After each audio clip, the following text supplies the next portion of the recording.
Hi everyone. So before I go into anonymous classes, there are a couple of points that I wanted to clear. So the first one is the secret behind the weird syntax of making instances of an inner class. And if you remember, this is the syntax that we use.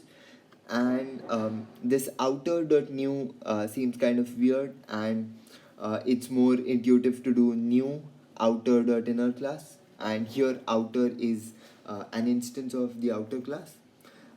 So this syntax makes more sense to use new outer.inner class.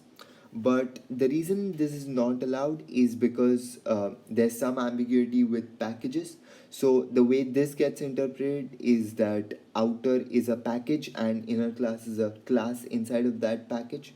That's how this gets interpreted. So that's why this is not allowed. This gives an error, whereas this is the correct syntax that we use. So that's one point, and the other point is the reason why static variables are not allowed inside an inner class which is not itself static.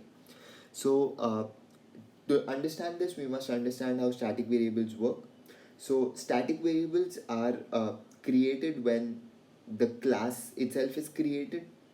So let's say we have some class, let's say vehicle, and we had something like a static int fuel capacity. So when the vehicle class is created, we already have the fuel capacity variable in this class, even though there's no instance of the vehicle class created.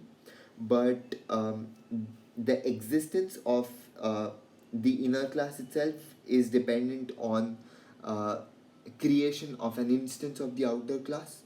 So since this existence is dependent on the outer class, it cannot create the static variables when the class itself is created, because the class itself is often created at runtime. So that's why static members are not allowed inside an inner class. So these are the couple of points that I wanted to point out. And now I want to go into the concept of anonymous classes.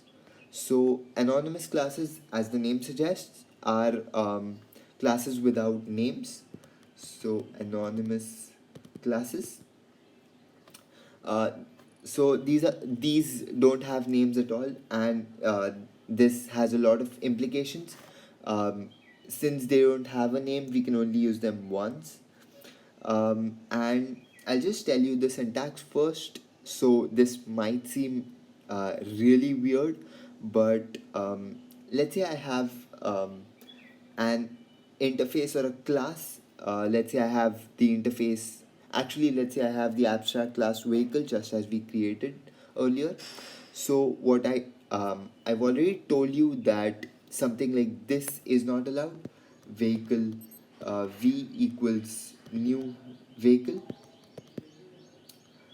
I've told you that this is not allowed. This is wrong in case of an abstract class.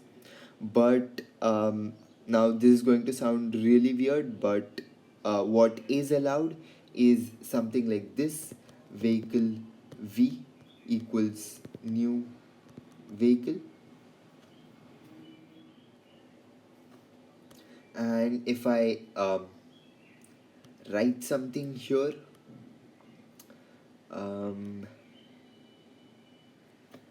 this kind of thing is actually allowed. So what's going on here is that the object that's created is not actually of the vehicle class, but it is of an anonymous class, a class without a name. And what's happening here is that the anonymous class extends the vehicle class, so there's inheritance going on here. This is actually the parent class, and these braces right here define the new class that I want to create. And I can have fields here, I can have methods here, all of that. And after I've done that, I could do something like v dot method1, provided there is a method1 that I've defined right here. And this new class that I create, this vehicle, this anonymous class, which is actually here, it's extending from the vehicle class. It could it could extend a concrete class, it could extend an abstract class, it could even implement an interface. So those are all the possibilities that I have. And if you remember correctly, I also mentioned that Java makes sure that there is one and only one inheritance going on between classes. So let's say we don't want this anonymous class to inherit any class that we have made. We could obviously do something like vehicle v equals new object, although that would cause an issue because I'm using a vehicle pointer, so I would have to do object obj equals new object. So here what we've done is we've created um, a, a new class that inherits directly from the object class, which even if we don't mention in case of regular classes, that kind of thing is happening.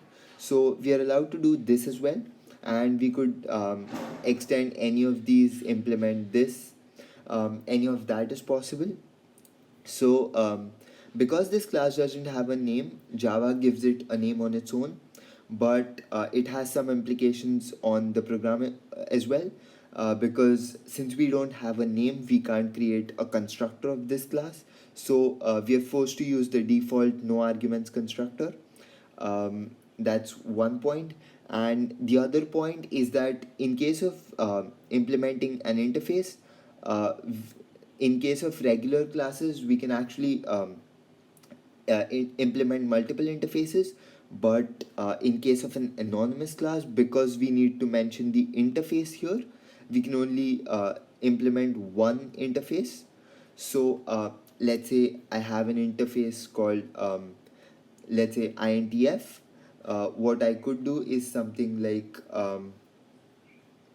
INTF um, INTFI equals new INTF, and this is allowed as well, where INTF is an interface. So that's allowed, but we must remember that we can only implement one interface in case of anonymous classes. So that's another thing. And anonymous classes can actually be inside of methods as well.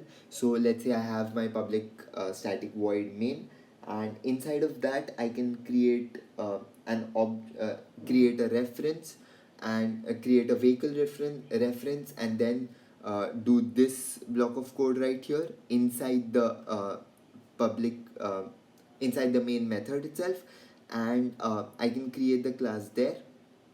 And since we know about nested classes, we could actually also do something like this, which is something like vehicle v equals um, new let's say vehicles dot vehicle. Actually this needs to be um, this is actually fine, vehicles dot vehicle. This is something that is actually allowed, and here I'm just assuming that there's a vehicles class. So this is my vehicles class, and inside of that I have another let's say static class, which is the vehicle class. This isn't really a good idea because this doesn't make too much sense. But what I'm trying to show is that I could also have an interface inside of a class, and then I could do something like this to create an anonymous class, and I'll need braces here and some lines of code and then the closing braces.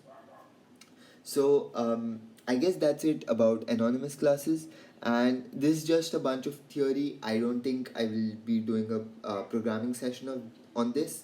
Um, you can try out any of this if you want. You could also try out doing what I discussed on the previous page, which is the new outer dot inner. I'm pretty sure it'll give you some package related error. So I'll see you in the next video.